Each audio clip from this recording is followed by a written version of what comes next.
Hello बच्चों। यहाँ पे आपका क्वेश्चन है, justify an exothermic reaction is always thermodynamically spontaneous. तो हमें ये पर्टिकुलर स्टेटमेंट जस्टिफाई करना है कि ये सही है या गलत है, और गलत है तो क्यों है। तो यहाँ पे सबसे पहले तो आप देखते हैं की कंसेप्ट। यहाँ पे की कंसेप्ट हो जाएगा आपका गिब्स फ्री एनर्जी।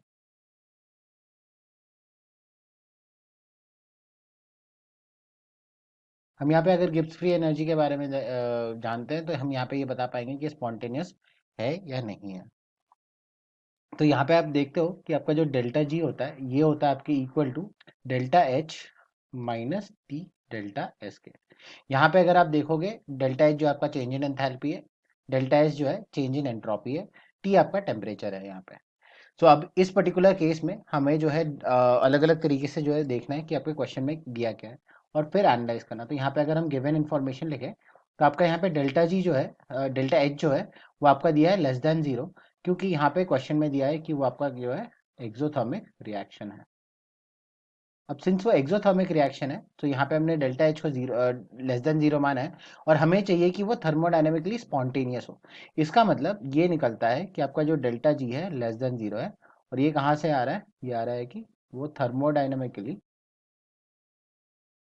स्पॉन्टेनियस हो। अब सिंस हमें ये पर्टिकुलर कंडीशन जो है चाहिए, तो अब जो है हम इसको एनालाइज करेंगे कि टी डेल्टा एस वाला पार्ट जो है क्या होगा। सो फर्स्ट केस में हम लोग ये लेते हैं कि आपका टी डेल्टा एस वाला पार्ट लेस देन जीरो।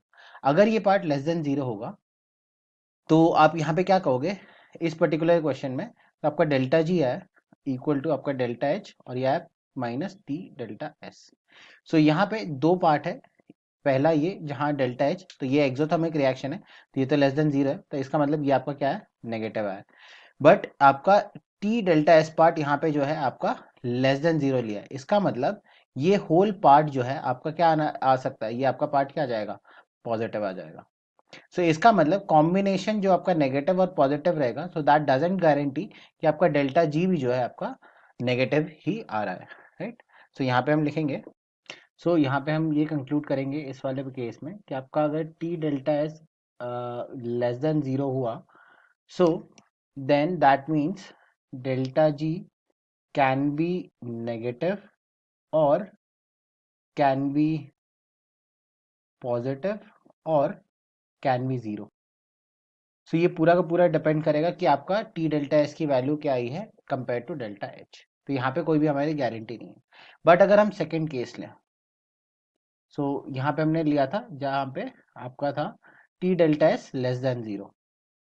तो अगर हम यहाँ टी लेस देन एस को ग्रेटर देन जीरो अगर हम लें और सेम इक्वेशन को वापस देखें तो आपका क्या आ जाएगा, delta G equal to delta H minus T delta S.